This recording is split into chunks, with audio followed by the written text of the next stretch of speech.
Assalamualaikum.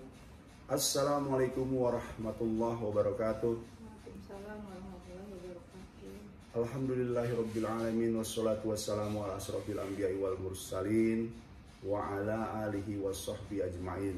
Rabbi shrah li sadri wa yassir li amri wahlul 'uqdatam min lisani yafqahu qawli.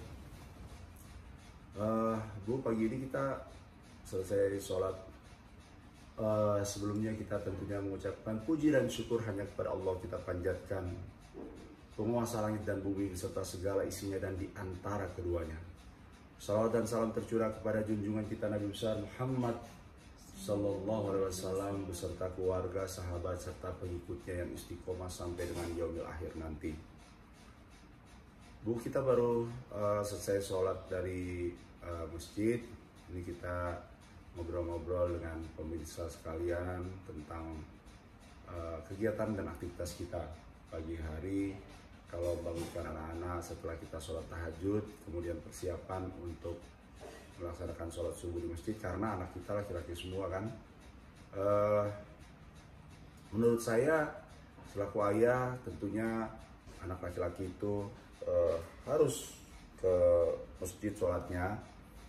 Karena apa? Karena laki-laki itu adalah pemimpin keluarga, dan di sanalah subuh merupakan kekuatan Islam. Kalau kita ingin melihat kekuatan Islam itu berada di subuh, dan kalau kita melihat banyaknya umat Islam itu berada di sholat Jumat atau hari raya Idul Fitri atau Idul Adha.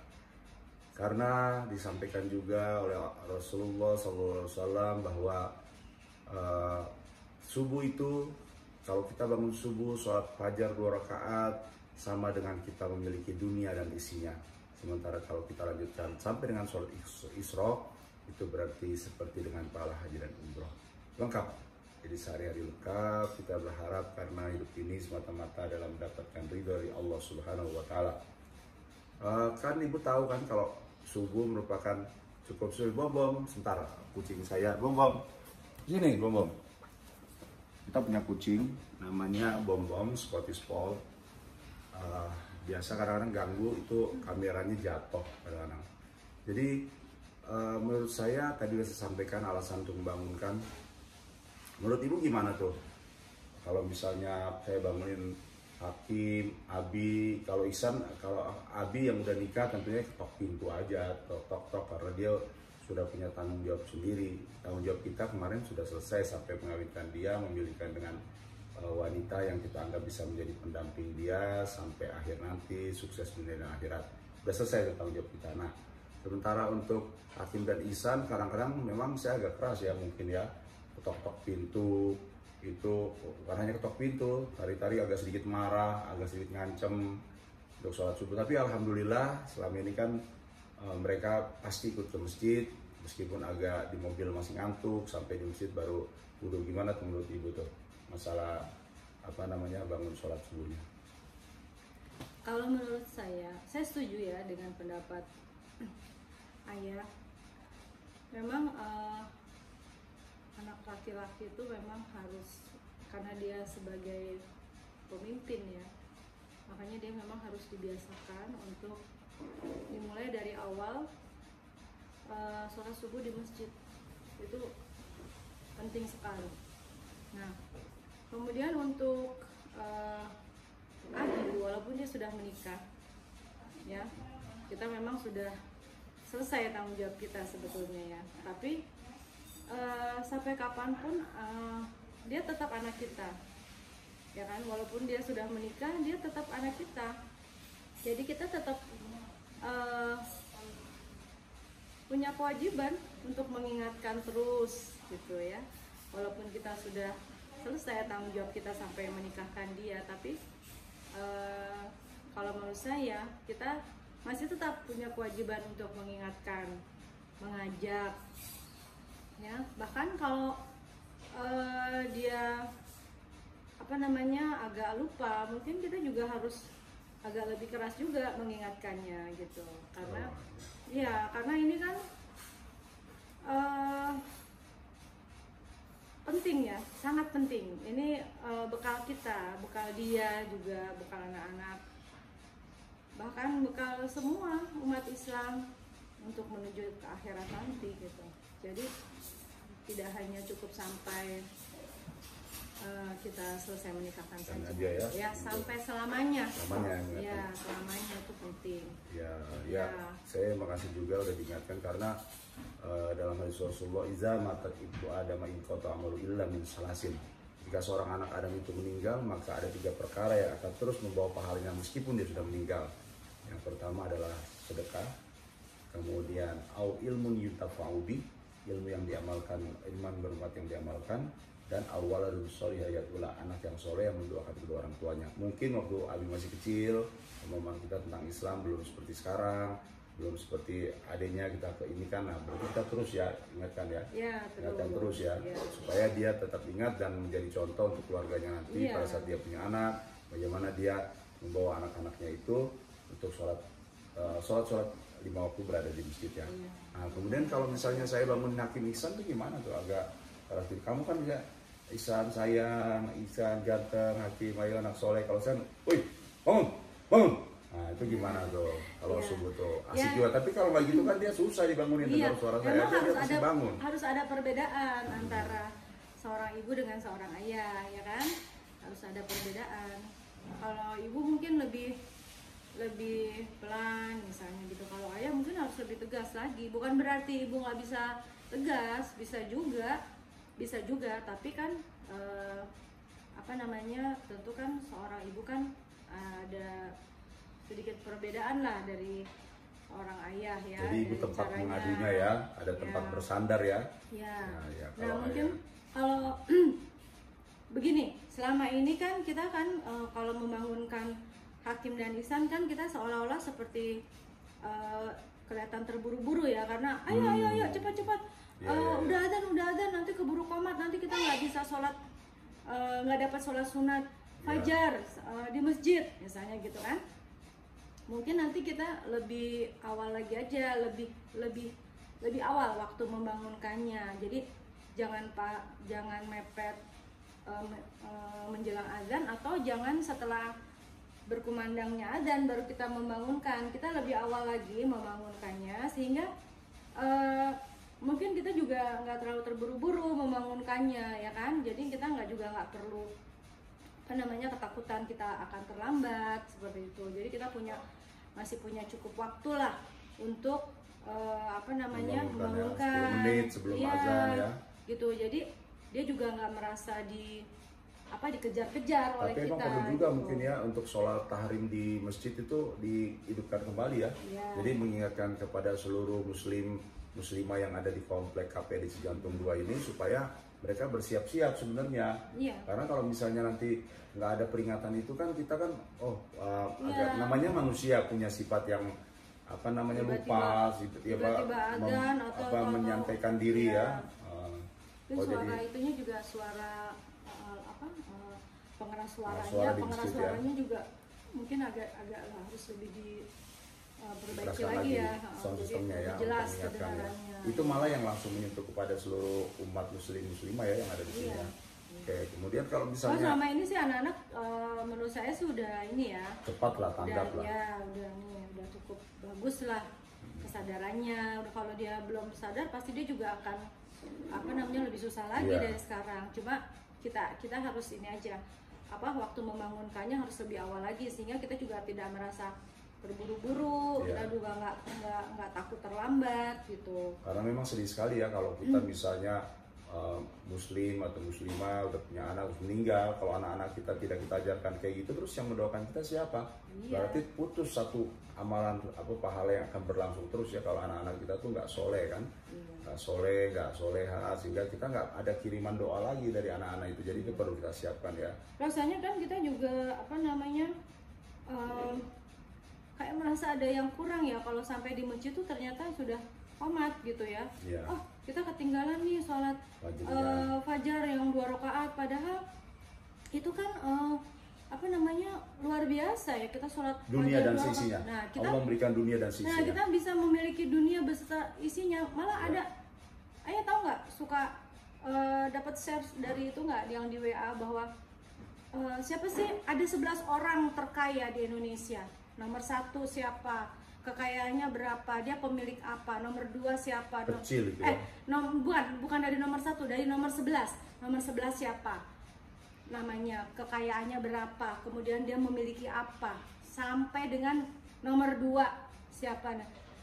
Nah, nomor 1 tuh siapa, tahu nggak? Nomor 1 adalah diri kita sendiri. Kenapa? Karena di kita ini terkaya loh di Indonesia. Kenapa? Karena kita bisa memiliki dunia beserta isinya, bukan cuma memiliki, Kalau sempat sholat fajar ya. kalau bisa Sekaligus ngomongnya ke arah sana. istiqomah sholat fajar 2 rakaat, itu kita dijanjikan oleh Allah kita bisa memiliki dunia beserta isinya, bukan main kan? Luar biasa. Nah, luar biasa. Jadi kadang-kadang orang Masya lupa Allah. bahwa Allah itu maha pengasih, maha penyayang, Allah maha kaya dan tiada satu bandingannya. Jadi yang di dalam tubuh kita aja ini itu udah bermiliar-miliar ya kan, nggak bisa terhitung dengan hartanya orang yang kaya tapi sakit. Jauh lebih hebat orang yang sehat ini, apalagi orang hebat yang beriman ya kan. Sekali lagi ini untuk pemirsa semua yang nonton, tentu ini perlu kita cermati bersama bahwa Allah itu maha pengasih dan penyayang. Allah kaya, Allah memiliki langit dan bumi dan di antara keduanya. Jadi tetaplah ibadah kepada Allah, jangan takut, jangan ragu-ragu, yakinlah bahwa apa yang kita miliki saat ini dengan bersyukur bahwa kita adalah orang yang terkaya di dunia dan di jagat alam ini. Dan ingat satu lagi, jangan membanding-bandingkan diri kita dengan orang lain, karena tiap orang punya ritmenya masing-masing, dan yakinlah bahwa itulah yang Allah berikan adalah yang terbaik buat kita. Nah selanjutnya kan kita pulang nih Bu dari masjid ya kan, kemudian kita ngaji biasanya ya, memang ngaji ini merupakan istilahnya, kalau kita bisa ngaji tiap hari kan suatu hal yang sangat luar biasa ya. Jadi kedekatan kita sama Al-Quran itu merupakan wujud pertanggungjawaban kita kepada Allah Subhanahu wa Ta'ala, bahwa kita adalah kelompok yang gemar membaca Al-Quran. Menurut Ibu gimana? Ibu juga rajin tuh baca Al-Quran setiap saat. Itu saya setuju sekali, sangat setuju. Dan bahkan saya sudah bisa merasakan manfaatnya dari rutinitas yang dilakukan setiap hari ya, begitu.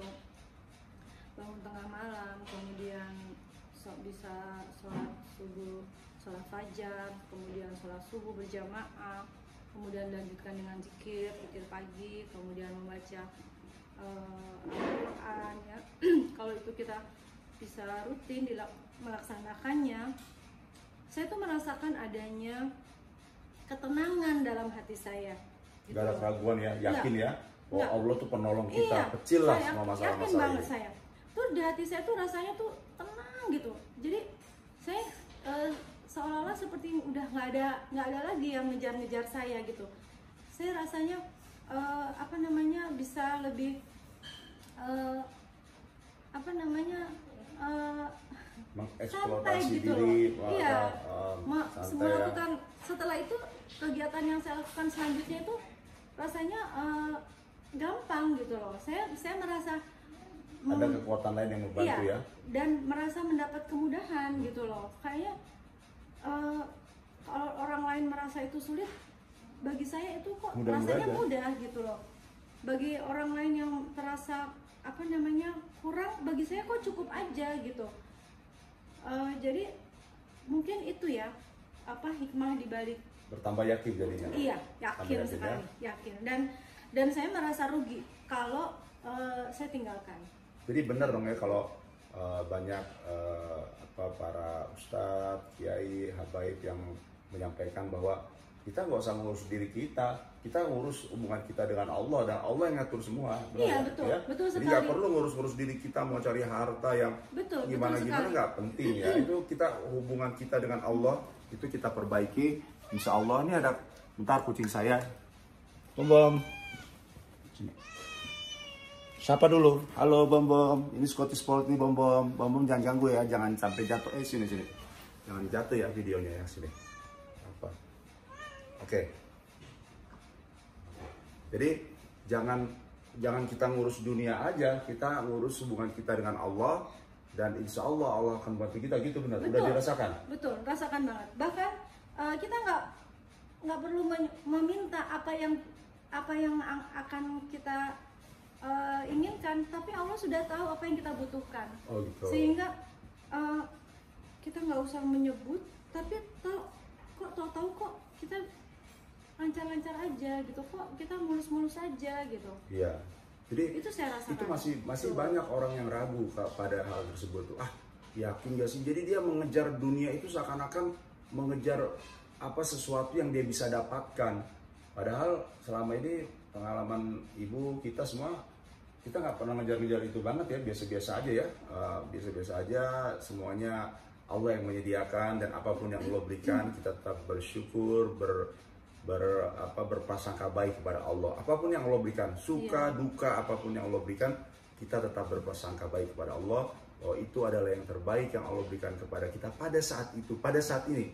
Dan tujuannya adalah, yang terpenting adalah bagaimana semua yang Allah berikan itu mengantarkan kita lebih baik, mengantarkan kita lebih dekat kepada Allah, mengantarkan kita menjadi pribadi muslimah yang baik. Tapi kalau seandainya yang Allah berikan itu seakan-akan kebahagiaan, kemudian kelebihan harta dan lain sebagainya, yang bisa berpoya-poya dan sebagainya, tapi itu tidak membawa kepada ketenangan, kedekatan dengan Allah, itu mungkin kita perlu waspada, jangan sampai itu adalah istidrat dari Allah ya.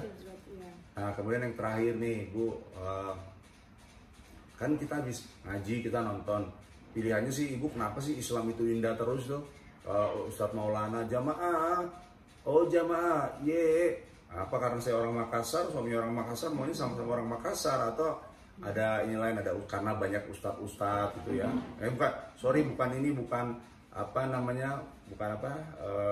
Bukan reklame atau bukan ini, tidak ada, bukan karena apa-apa, karena memang kita memang benar jamaah tiap pagi, karena ustadznya juga ganti-ganti, pengalamannya juga banyak yang kita bisa dapatkan. Menurut Ibu gimana?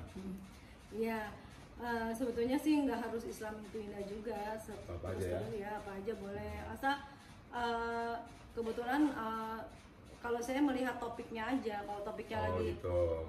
Pas nih dengan saya ingin mendengarkan topik yang ini gitu, jadi saya gitu ya gitu, sebetulnya yang lain juga bisa. Gitu. Tapi emang Islam itu indah karena berganti-ganti ya itunya ustadznya ya, jadi kita nggak bosan. Oke, baik Bu, ini pengalaman kita pertama, kita berdua ngobrol-ngobrol lewatin. Nanti kita akan lanjutkan dengan topik-topik berikutnya. Pagi karena sholat subuh pakai baju gamis, pakai mukena. Nanti besok-besok sebelum kita berangkat kantor, kita ngobrol-ngobrol lagi tentang apa aja, tentang ya ngobrol-ngobrol santai seperti ini. Semoga ini bermanfaat untuk orang lain, memberikan motivasi kepada yang lain, sehingga kita semua bisa berbagi. Karena hidup itu yang paling penting adalah berguna untuk yang lain sebagai rahmatan lil alamin, seperti yang Allah inginkan kepada kita. Demikian pemirsa sekalian, bincang-bincang pagi-pagi suami istri, antara saya dengan istri. Semoga ini semua menjadi pengalaman yang berharga, khususnya peringatan kepada kami berdua, mengingatkan diri kami, juga kepada para pemirsa sekalian. Demikian mungkin yang sampaikan Bu. Nggak ada, terima kasih, mohon maaf kalau ada kekurangan. Kita tutup dengan doa kafaratul majelis. Subhanallahumma wa bihamdihi, asyhadu an la ilaha illa anta, astaghfiruka wa atubu ilaik. Assalamualaikum warahmatullahi wabarakatuh.